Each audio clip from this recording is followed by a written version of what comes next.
Hi, everybody. I'm Cynthia Garrett, and welcome to the sessions. And joining me today, of course, is Christina Reynolds, our resident.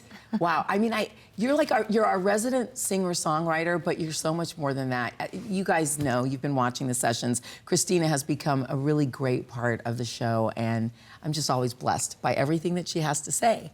But today we have two guests who are. They're family to me. I mean, they are. That's the best way to say it. They're family to me. And you know, all of you know Darren Wilson's work. You know his films from Finger of God to Furious Love, Father of Lights, Holy Ghost, and Holy Ghost Reborn. And he is currently in the process of getting ready to bring us God-Man, which will be incredible.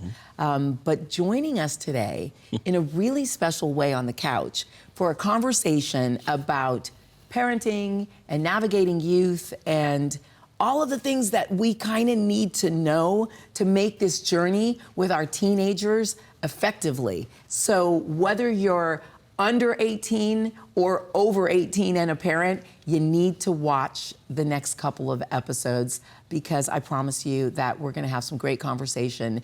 And you know me, I like to keep it real. So, I mean, welcome. Hi, you guys. Thank you. Hi. Thanks for having us. I know. This is awesome that we're all in London at the same time. This is super fun. Yeah, I know. So I just have to start, I think, with the most broad, hilarious question, which is this. Darren, set the stage for the joys of parenthood. Oh boy. Well, I will. So I've got 3 kids, and Serenity is my first. Yeah. And so all of my horrible parenting mistakes, we're pretty much done with her. Yeah, as it goes. And we've, and it's interesting because she's my only daughter. I have 2 other boys, and I mean, for the longest time, and we can get into this. I mean, we're very different personalities. I'm very much a hobbit. I just like to be, and I don't like to be in the spotlight. I don't like to, I'm very introverted. Yeah. Whereas Serenity is the exact opposite. She is a people person. I mean, she's like Cynthia Garrett light. Exactly. Right? She's a social butterfly. She lights up the room. She loves to talk. She loves people. And so for the longest time, we were oil and water for a very, very long time. And I know that you struggled with some things, with just not being able to really kind of feeling like she could really reach her dad. And then, but then, Jesus shows up and changes things. Yeah. We can talk about that. But for me, it's been a journey, especially raising a daughter. Yeah. Like I get guys, like I get dudes, but like raising a daughter is just, it's a different, and especially in society now, it's so hard. So what's been the biggest challenge raising a daughter versus, boys? Dealing with boys wanting to, come after my daughter. So, yeah, that's been the hardest thing. Just, again, because she's almost 18. I mean, she's almost, out of the house at this point. Yeah, but she's not old enough to date until she's 40. Exactly, that's what I say. But, it's just, that's always been a challenge of, man, I just don't want, you know what I mean? I guess part of me is I don't trust boys because I am a boy. Right. You know what I mean? I was going to say, let's keep it real. And I know what teenage boys are like because I was one. Right. And I'm just like, oh, I don't want to do this. So that's been difficult. Yeah.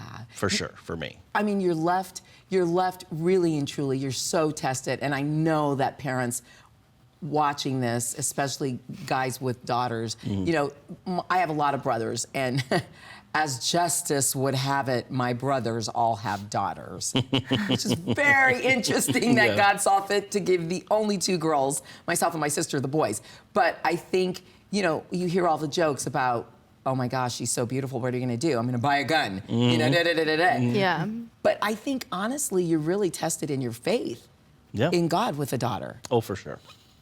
I mean, yeah. And with her especially. Yeah. Okay, Sister Ed, it's probably time for you to chime in here. So what do you think has been, what do you think has been the most difficult part of your journey for your dad? I know he says boys. Yeah. But what's been hard for you to deal with? And what have you been sensitized to him dealing with? Yeah, well, for me, and I feel like a lot of my friends struggle with this too, is we want to be open with our parents, and because we want to have that confidant, someone to confide in and talk to and learn lessons from, but there's there's always that fear of like, oh God, like what if they get mad about this and like hold me back and punish me? And that has been something that has held me back a lot of times from talking to my parents about things, because I'm like, well, then they're not gonna let me do them anymore. You know what I mean? Nice. Which is probably what I needed, you know what I mean? Yeah.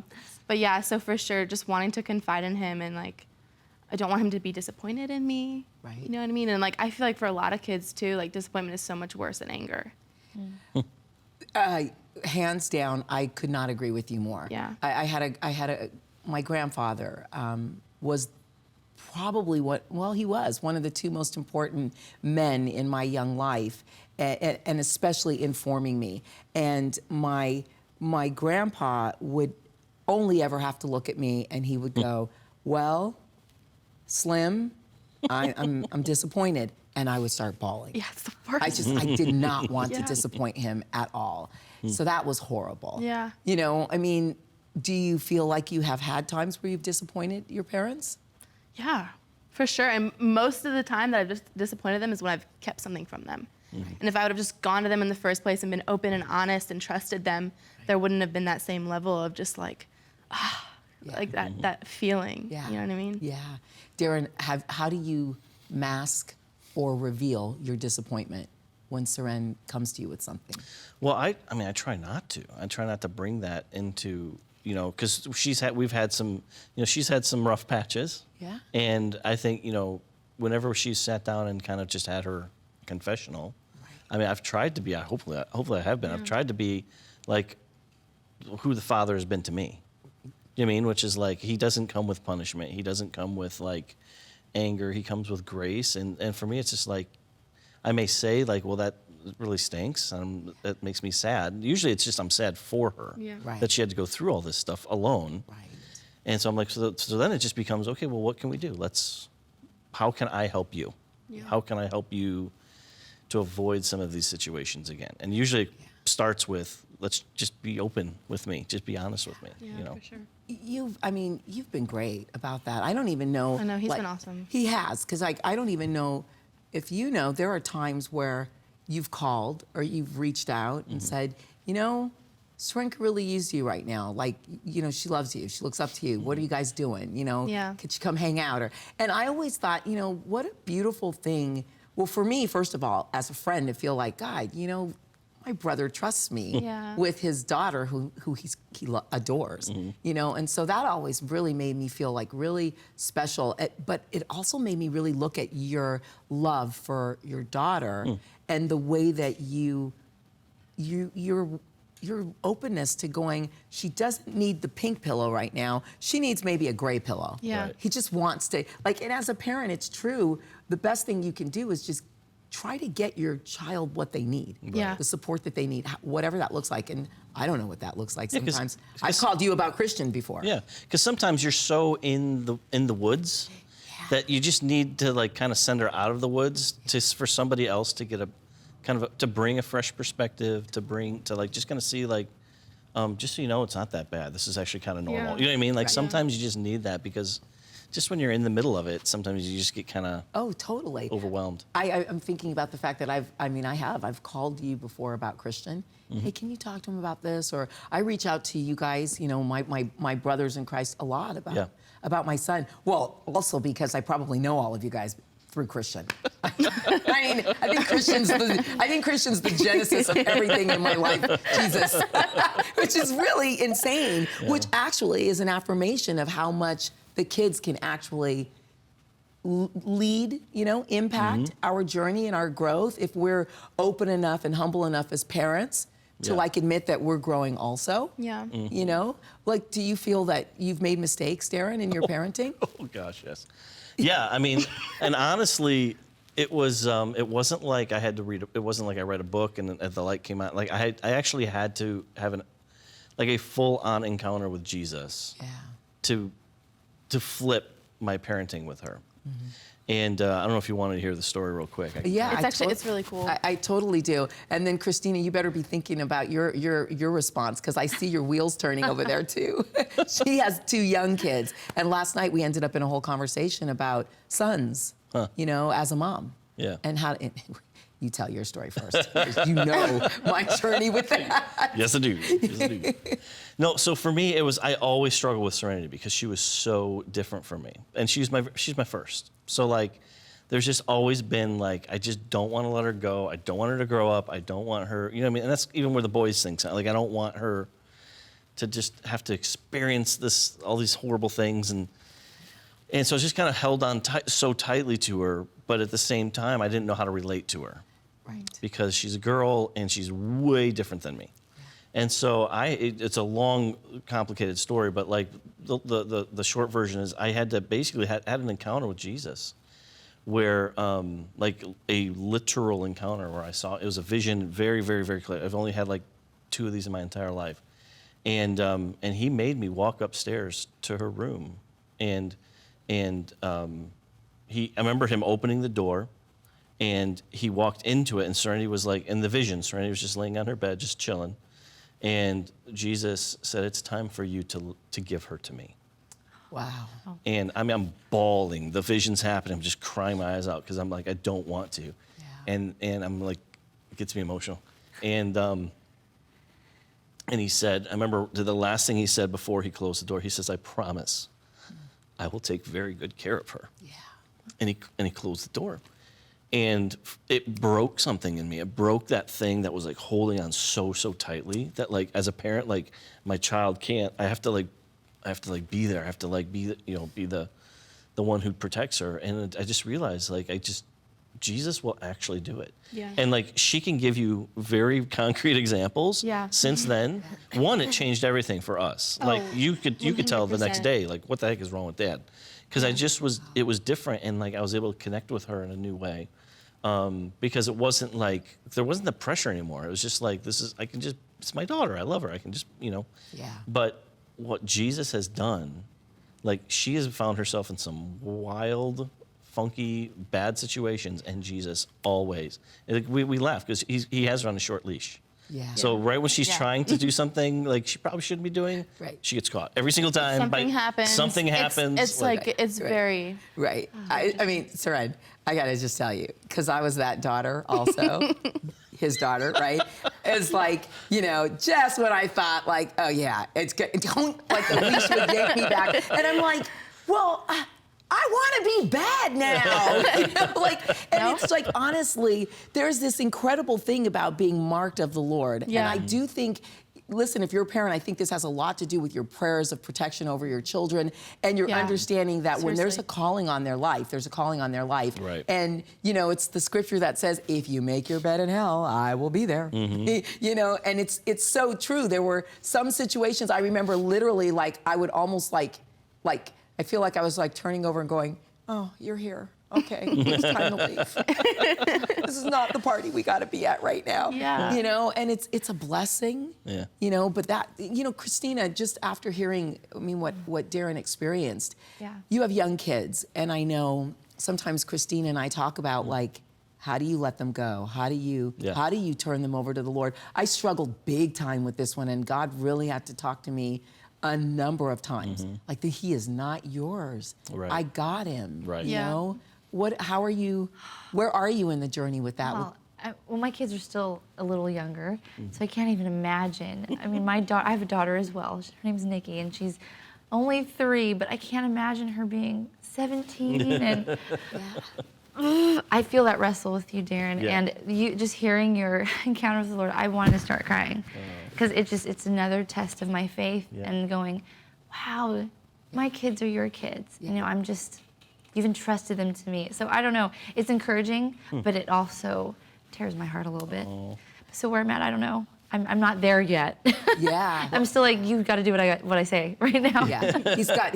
How old Right, is, you're fine. You can. I'm good. Yeah, Nikki's 4 now, so you have 12 more years of preparation time. But well, and I think what we forget is what is Christianity at the end of the day. We think it's like, we turn it into going to church, we turn it into like religious activities and duties, right? But at the end of the day, all it is faith. And like, and all faith is trust. How much do you actually trust the Lord? Yeah. And it's easy to trust him in smaller things, but then when you get to the things that really matter, like your kids, they matter the most, that's when it gets the hardest. It's the hardest because it's like, do I actually trust him? Yeah. And when he asked me this, like, I actually trusted him. And I don't worry about her anymore because I know, like, she may stray off the path, but he is going to, like, he's a good shepherd. He will bring her back in. She knows the Lord. You know, she's not going to, you know, so, and it's just really been a lesson for me of allowing your child to have their own journey, which is the most important thing, I think. Otherwise, if you're trying to control their journey, which I see a lot of parents doing, because they want, like, you have to be a Christian, you have to do this, you have to do this, you have to go to church, you have to, like, it's all you're gonna do. You're basically like you're muzzling the ox. You know, you're kind of like you're basically forcing them to do something that they don't want to do, which is just gonna make them want to run away from it even more. Yeah, and it's like they're taking too seriously talking about like raising your kids up in the way they should go, and it's not like he's taken some laissez-faire, hands-off, like just letting me do whatever I want when run free. Right. But it's boundaries. You know what I mean? It's like knowing when to step in and when not to step in, and like most of the time, like or at least for me, I know if I want to do something, I'm going to do it. Right. You know what I mean? And that is my. I have to learn a lot of lessons the hard way. Yeah. You know what I mean? And a lot of most parents, almost all parents, just like kids think they hate them and trying to control them. And what I've heard from my friends, just like constantly, just like crying out. I just feel like my parents don't care about me. Like they only care about like my decisions in life and where I'm going to college and like what my grades are. You know what I mean? And it's coming out of a place of love. Just most parents just don't know how to show that. Yeah, because I was thinking, you know, I'm listening to what your friends would say, like, you know, all they care about is where am I going to college and blah, blah, blah. And it's like, no, that's coming from a place of love. Yeah. It's just, it is very difficult, I think, sometimes for parents to show, like, well, I care about those things. And then there's the follow-up sentence, because I care about you, I care about your future, I want you to have the best life. I think parents can be really lazy or not very thoughtful about explaining the reasoning behind things, because, and I'll tell you, it may have to do a lot with generations and parenting. Like, there was no thought on God's green earth that my mother was explaining why she said no. Yeah. I mean, by the time, because I said no, oh, okay, or I'm getting smacked. You know, I mean, there was no back and forth dialogue. I mean, I hate to say it, but this kind of happened when we had kids. Because when my mother would watch me explaining to Christian, well, no, sweetie, the reason why mommy wants you to eat this way and not that way, my mom looked at me and she goes, what are you, stupid? He's a child. You don't get to dialogue with him. You tell him what to do. And she's right a little bit, but she was also wrong a lot of bit. Because kids are not stupid.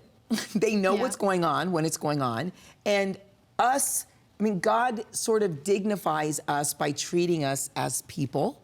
And there is a certain amount of, if not explaining about what the plan is, certainly explaining about who he is and why the plan will be okay. So at least you can build that trust thing. Yeah, and I've seen that with Serenity. She's basically been a lawyer since she was 12 years old. You know, her and Christian. Arguments and counter arguments, and of course. And she's almost too smart for her own good sometimes. Yeah, of course. And so, but she's different from like my boys. My boys are they're much more kind of passive. Like, all right, well, if dad said no, so we're just.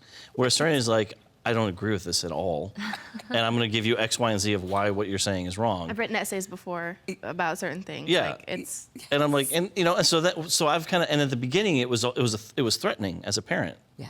And I didn't react to that well when she first started, because I'm like, you're 11 years old, like you don't know anything, you know. But then like, as I've like kind of looking back, and what I've realized is like her personality was just different. Yeah. She needed. And that part of her is just like me, which is probably why it rubbed me the wrong way. Right. Because I need to have like I don't accept anything because somebody tells it to me. Exactly. And so like she just needed that. Right. And once I finally learned that, now we can actually have these conversations. We can have these dialogue. Like, Soren, this is why what you're thinking about doing is really stupid. You know what I mean? Yeah. But I want to do this. Okay, well that's an interesting. Okay, how can we do that with this? You know what I mean? So you have these kinds of things, and where I'm a helper more than I'm just an overlord.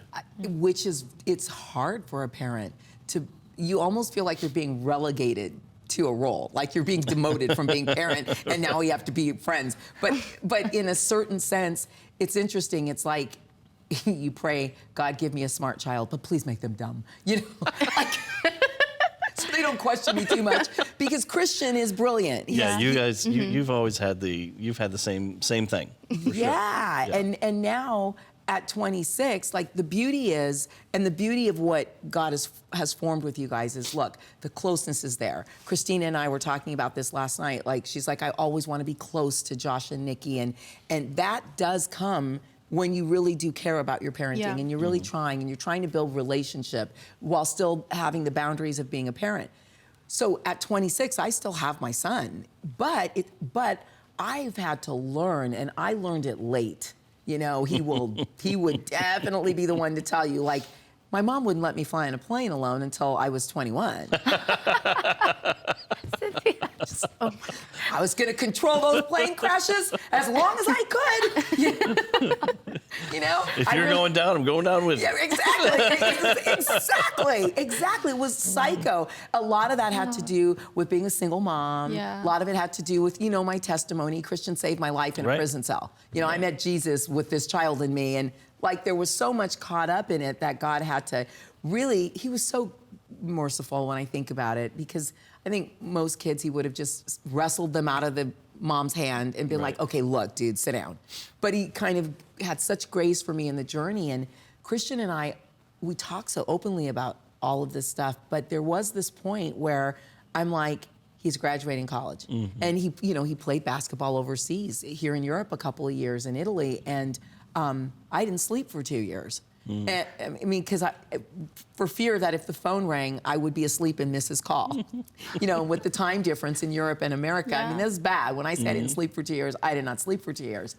And then finally, somewhere in there, around the time he was coming back, I was like, you gotta stop. You gotta stop. You gotta, he knows the Lord. Right. He's got to go on his journey, and you've got to allow him the dignity of his journey. Right. Yeah. And if you want him to come to you, And it's what God does to us, right? totally. He doesn't control us. He doesn't control. He allows us to bump into the walls. He allows us to, you know what I mean, to like. Yeah. Because sometimes you just don't learn until you've bumped into a few walls. Yeah. But it's love is freedom. That's what I've discovered. Is you can't have true love without total freedom. Yeah, And you know, I have to give Serenity the total freedom to, like, she makes her decisions. Yeah. You know, and there will be consequences. There won't be. I'm not going to bring down punishment, but there will be consequences, right? And I still struggle with that. You know, like my natural go-to is I want to punish because that's like Yeah. that's what you're used to doing as a Yeah, parent. yeah. But like she's an adult, so I'm like I can't do things. Lord. You know what I'm saying? I can't punish her the way I used to. Now it's always now the only thing I have is like I'm going to take your phone away. That's Right, the only right. threat that actually matters. Yeah, I mean, yeah, the punishment options get very limited when it's like, what are you going to do? Well, I mean, you know, there'll come. You can take my car, but then I won't be able to get anywhere. And it's just like, You're going to take me everywhere. yeah. Right. Well, but I always say, though, one of the toughest things about being a parent is dealing with disciplining your kids, because disciplining your kids is a complete encroachment on your life and your freedom, but we can't be lazy about it, Right. because in reality, like there were times where, you know, I had to take something from Christian, or, okay, that's it, you're grounded for the weekend, you can't go out. And it was like,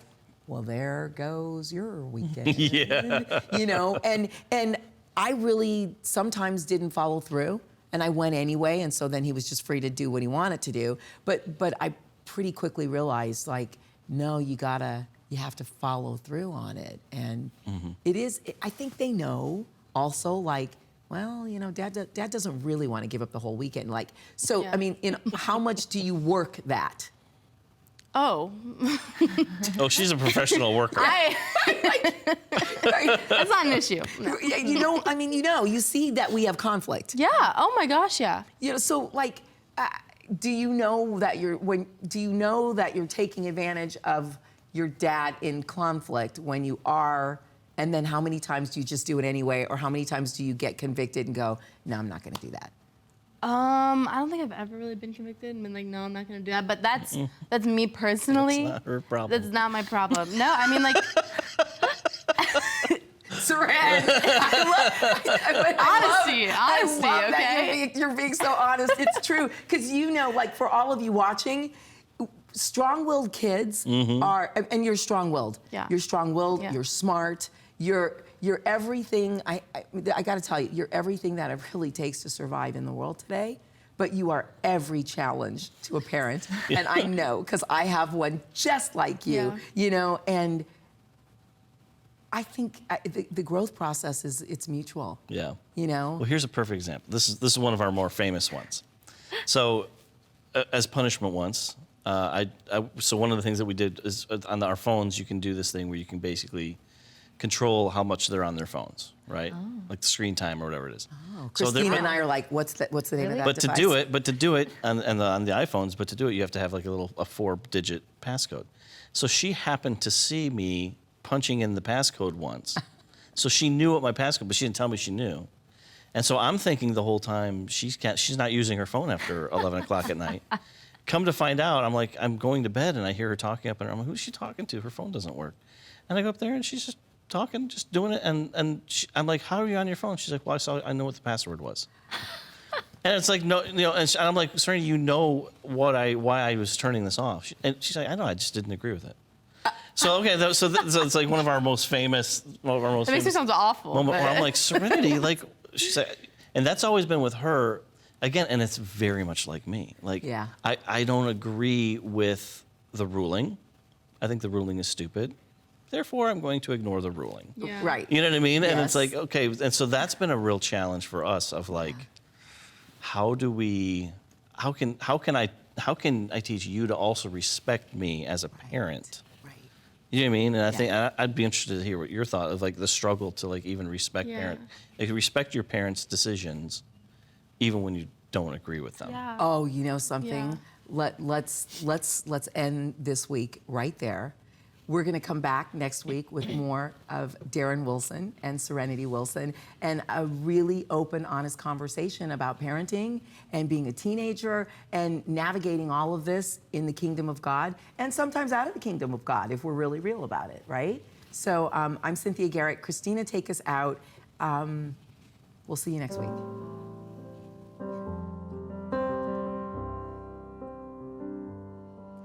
Your love never fails, it never gives up, never runs out on me. Your love never fails, it never gives up, never runs out on me. Your love never fails, it never gives up, never runs out on me.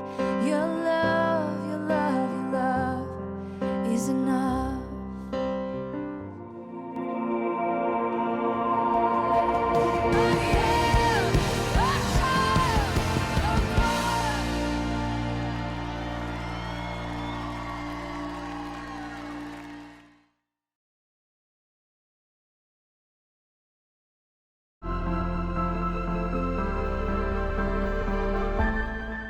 Hi, everyone. It's me, Cynthia Garrett. I hope you're enjoying the sessions. And I just wanted to encourage you to pick up a copy of Prodigal Daughter, A Journey Home to Identity.